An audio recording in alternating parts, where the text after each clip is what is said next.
Hey everyone, Lee from Pedalboards Doom here to give you this week's news, and we're going to kick it off with something that I think already exists, so I'm a little bit confused by it, but you know, it is what it is. So we've got Hughes and Kettner. They've brought out, it's called the Spirit Ampman pedalboard amp, as you can see on the screen now. There's two versions of it. You've got the classic and the modern. Obviously you're going to have your old school Marshalls, Fenders and these sort of things, and then modern's going to be your modern metal tones. This already exists, but it looks a little bit different. So what we've got is the Spirit 200 floor amps. I think you get them in two different versions as well already. But you know, let's concentrate on the specs of this one. So let's have a look. Loads of IOs on it, which I'll bring up on the screen for you.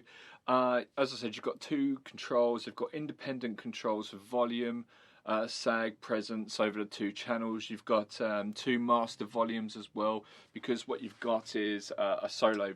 You know, it's basically a boost, but you've got a solo and a normal channel. Looks quite cool. I don't have a price on these yet, but keep an eye out. Pedalboard amps are becoming more and more popular. So yeah, I don't know what the size is, but I really want to see these pedalboard amps being smaller. So let's see what happens with that. So that's that one. Quick news here, we've got Epiphone, their Emperor Swingstar hollow body. They've just brought out 3 new colours. So the 3 new colours are blue, green and black. Or we can call them forest green metallic, black aged gloss and delta blue metallic. That's the news. No, there is a bit more.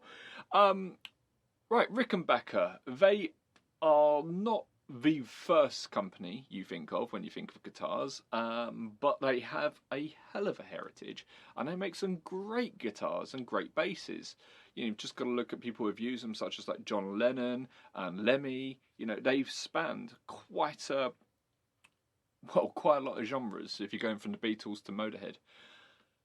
But I'm assuming that at their Christmas party, people got a little bit drunk and said, do you know what we need to do? We need to take our bass bodies and make a guitar in that shape, and vice versa. And that's exactly what's happened here. So at first thought, you think, oh, that's a terrible idea. But look at them. They look amazing. They really do. I don't think this is the first time you've got the classic Rickenbacker shape in a bass, but all that aside, this looks great. These really, really do look fantastic. When I first saw them, I was like, ooh, hang on a minute, that's not great. But keep looking. Keep looking at them, because especially that guitar, it looks amazing. Actually, no, I think the bass looks better. That's my personal take on it. Moving on, we've got Alex Lifeson of Rush. Well, you know, I love Rush. They are an amazing band.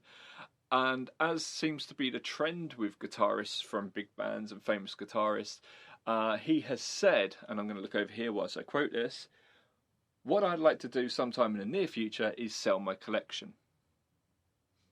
Okay. It's not like they're ever going to not have a guitar, let's be fair. When Dave Gilmour sold his collection off, he did turn around and say, you know, one of the reasons I can sell my Black Strat is because the replicas of it are basically identical. So I can sell this off, raise a ton of money for a charity, and I'm not going to be missing it, because the new ones are absolutely like for like. And if anyone knows Tone, it's Dave Gilmour. So, you know, that's what we've got there. And lastly, yeah, I suppose the biggest news of the week is Electro-Harmonix have released a pedal which is supposed to simulate the sound of a ripped speaker.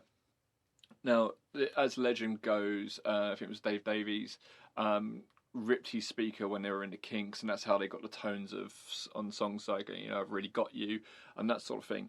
Personally, I loved the Kinks. Growing up, my dad was from that era, and we used to listen to the Kinks all the time, and I absolutely adore the Kinks. I'm not really excited about this pedal though, because I've played ripped speakers, and not in this amp, CAD, but I have played ripped speakers and it didn't sound good. But I have listened to some videos of this. Obviously, I've done my research, and in particular, when they were demoing and they were playing Spirit in the Sky, it sounded pucker. It really did sound. I'm Jamie Oliver now. It sounded absolutely brilliant. So I was really impressed by that. Some of the other things they were playing did sound a little bit like moist flatulence, but you know, that's the sort of sound. If you're looking for something similar to that, you could look at the Fox Tone Machine and fuzzes like that from the era, because they have that similar sort of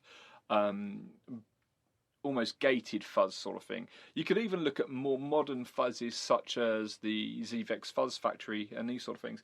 Don't know what the price is on these, but it's a smaller Electro-Harmonix pedal, so it's probably going to be sub 100 pounds, dollars, rupees, whatever.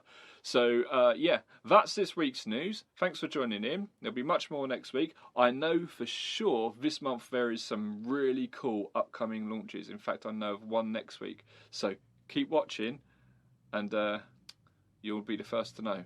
See you soon. Bye bye.